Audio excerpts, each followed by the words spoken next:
And in California, we've always placed a lot of focus on that cooling part. The AC has always been the big one. But this past year, ventilation has become a more and more popular topic, right? We want to keep that air fresh. That's been a hot topic with COVID. So mechanical engineers and contractors were responsible for all of the air in the building. And most of the air conditioning systems use the refrigeration cycle. We're keeping the presentation light today, so I'm not going to get like into the full science, but we'll walk through really quickly what that refrigeration cycle is. Simply put, the refrigeration cycle works really well because the temperature of refrigerant will change significantly as we change the pressure.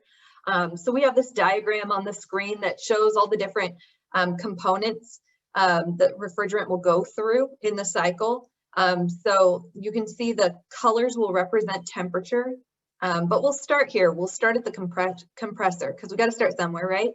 So you can see this cool blue refrigerant entering the compressor. It's compressed. Nothing fancy about that name. We like literal names. It's compressed. So it comes out at a higher pressure, right? And a warmer temperature. So when we compress refrigerant, it gets higher pressure, warmer temperature. And then we get to a condenser. And thinking about condensation, right? Think about condensation on your cup. That's liquid. So as we come through the condenser, we're going to come from a vapor into a liquid. And at this condenser, a lot of that heat is going to be transferred from the refrigerant out, rejected into the outside air. Sometimes we call that ambient air. And that's the condensing unit that you see outside a home. It's very loud when your air conditioning turns on. If you go stand next to it, you feel all the warm air. That's the hot air getting rejected from that refrigerant at that point. So after that, some of that heat's rejected, we're a high pressure liquid. We went from a vapor to a liquid. And then we're going to, the refrigerant at this point is still warm, but we're going to head to an expansion valve where it'll quickly expand. And it's going to expand and it's going to get very cold. And that's what's useful to us. Now it's very cold. So we can blow air over a coil that's got that very cold refrigerant in it, and that's what's going to let us cool the air. So round and round, that's the cycle, the refrigeration cycle. And there are a lot of different system types that we use that incorporate this refrigeration cycle. But I picked just 5 of them to go through really quickly today. And I want you to think as we go through which ones make sense for your project, right? So some of the types that are going to be useful for your project, we're going to talk about something called a package terminal AC unit, a split system, a VRF system, a package unit, or exhaust fans. So really, as we go through these next slides, start thinking about your building and we'll talk about which ones fit where. So a package unit, and in this case, it's a rooftop one. That just means it's a package unit on the roof. All that stuff's happening in this one unit. That whole refrigeration cycle is happening in this unit. The fan is in this unit. It's all in one package. So these are the pros for these. They're very good for a common space. Maybe if you have a large area where multiple people will gather. They're energy efficient, and you've got a lot of air filtration operations or options to include. You can see here on the side of the unit, we have this covered opening. That's an outside air intake. That's where we bring in the fresh air, which we filter before we bring it into the building. And you don't see any ductwork in this picture simply because the ductwork's coming out the bottom of the unit inside. So the cons, and maybe not cons, but just something to keep in mind, not suitable for small spaces. So this isn't something we want to use for one person's bedroom. And then the roof must be structurally designed to support the unit. I know Kent talked to you guys about structural engineering a few weeks ago. So something to keep in mind, if we put something heavy on the roof, we have to put some structural under there. The next system we're going to talk about is a package terminal AC unit. And we like to abbreviate everything, so we're going to call it a PTAC. So where have you seen a PTAC? You've seen them in a hotel room, you've seen them maybe in a home without central AC, maybe there's no room for ductwork or it's an older historic home. So you'll see PTACs, sometimes they're through the wall like this, or sometimes they can be through a window. The pros are that they're most affordable. Of all the things we're going to look at, these are the most cost effective, which is very important with the topic that we're handling. And it also effectively cools a single space. So it's great to put in a single unit. It's great to put in someone's, one person's unit or bedroom, or a hotel room, motel room type of space. The cons, I'm going to say probably land more on the architectural side. The cons are not the most visually appealing, but I have seen some cool ways to hide it with some drywall or something else. So think about where this might fit into your design. And then we have a split system. We call it a split system because some of that refrigeration cycle is going to happen outside. There's that loud condensing unit that dumps out that hot air. And some of that refrigeration cycle is going to happen on the inside, where we have a unit that, has the fan in it and gets that cold air through or cold refrigerant, and the air blows over. So the pros for this, they're very good for a small single space. They're energy efficient. It's a quiet indoor unit. It may or may not have ductwork. The one at the top, this one has no ductwork. You just put it up on the wall. So one of the things with no ductwork, and we don't have that package unit bringing in the fresh air, we want to make sure that if we choose this type for some of our spaces, that we're bringing in fresh air somehow. So maybe with a fan, maybe we have windows we can open, but we want to make sure that we still get fresh air because this is just going to circulate air. And some of the cons for this, it's going to be a little more expensive than a PTAC, but it's not the most expensive option. And we will need space outside for one of these condensing units for every single one of the indoor units. So if you have 10 housing units or 10 individual bedrooms that has an indoor fan coil unit, then you'll also need 10 of these. So that's the con, is that you'll need some space. The VRF system is variable refrigerant flow. Simply put, this is one of those outdoor units can serve multiple indoor units, so it saves some space. It's quiet still, and it's very, very energy efficient. The cons are that this is going to be your most expensive option that I'm showing you. We don't have to get into the details of this, but it's just showing how you can control them differently. So you can have 2 fan coil units or indoor units tied to one thermostat, or all different configurations. There's a lot of flexibility and cool design options with these systems, and they're very popular. And the last HVAC system we are going to talk about is fans. An intake fan means it's bringing in fresh air. An exhaust fan means we're getting rid of some stuff. And maybe that's moisture or heat or odor, something we don't want to breathe is what we're getting rid of with an exhaust fan. So some places you might use these in your project. If you've got a kitchen hood, like over a stove, if you have one. In the bathroom, you see these a lot of times. This one is a bathroom fan up in the corner, very common. And then this might be a kitchen fan that you'll see. If you have utility rooms, a janitor's closet where you might have some chemical fumes, those are all good places to include a fan. And then with all those things, we always want to sprinkle in some sustainability, and there's lots of creative ways to do that. Here are just a few ideas, but when you're working with your group, feel free to pick a different system type, feel free to pick a different sustainability feature. But there are, smart thermostats. We all see those Nest thermostats that you can turn off the AC if you're away from home or you forgot, that you can change the settings or put it on a good program that'll be energy efficient. We have occupancy sensors, so maybe it'll turn off if the space isn't being used. Energy efficient equipment, always helpful to start with that. And then I also put indoor air quality because that may not be related to energy, but it's very important that we keep our air healthy. So I'm going to pick up the pace a little bit. Electrical, that's the E in MEP. We're going to just talk about a handful of the components in electrical that you may want to consider for your project. We'll talk about switchgear, which is going to be the main point of entry for the power coming from the street. We don't just create the power most of the time. Sorry, I shouldn't say that in case you have solar panels or something like that. But we'll bring in power from the street. Every property is going to have a meter because we're using power from a utility. And so that has to do with billing as well. So switchgear and a meter. And then you'll have electrical panels. These panel boards are going to provide power to outlets, lights, the HVAC equipment, anything else in the building that could need power. And that could be low voltage.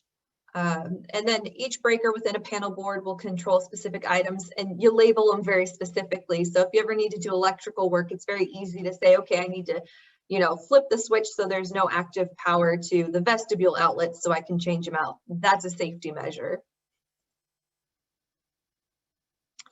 We've got electrical outlets. We've got a handful of types shown here where you have like a standard double outlet. USB is a newer one where you can plug in with USB, and they actually have ones that will transfer not just power but also data. And then you've got a quad, which is just if you need more, 4 or you may need more. And then a GFCI, which is an important one.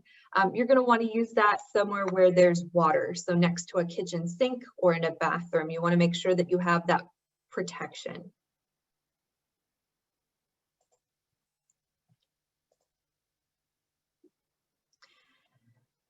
And so lastly, we're going to talk about lighting. There's all different kinds of light fixtures. They're used for all different purposes. They've got lots of different styles. You can get really creative with this. And I love lighting because it's functional. It can be aesthetic. It can be anything. So you can see on the left, we have an example of task lighting. This lighting shown here that's specifically focused on where the task is, someone working at their desk. It allows you to not have as much lighting to the entire room, so that's nice energy efficiency there. You can have overhead lighting, and you can see here there's a what we call a T-bar or grid ceiling with lay-in tiles, and we've got, you know, lights in there. These are recessed lights, so depending on, you know, architectural preferences and ceiling construction, you'll have different types of lights. And you can get real fancy with some statement fixtures if that makes sense for your space. I just liked that one. And then also lighting is a big deal for safety, right? We need lighting so that we're able to see whether we're in, you know, a mechanical room or an electrical room. Outdoors at night, we need outdoor lighting for the general public safety, vehicle operation. Lighting is all very important and has different purposes depending on the type and use. And for electrical, here's a few suggestions for sustainability. There's some options that you can do with metering. Really, the whole thing with metering is it's about data. It's about knowing where your energy is being used so that you know where to look to improve. You can do renewables like solar, occupancy sensors, you know, those lights that turn off and you go like this because you're in the dark now because you haven't moved. You can pick efficient light fixtures and bulbs. So you can see here the difference between an incandescent, you know, a CFL or an LED light. And you can see here how much longer they last, 750 hours for its whole life, all the way up to 50,000 hours on these LEDs.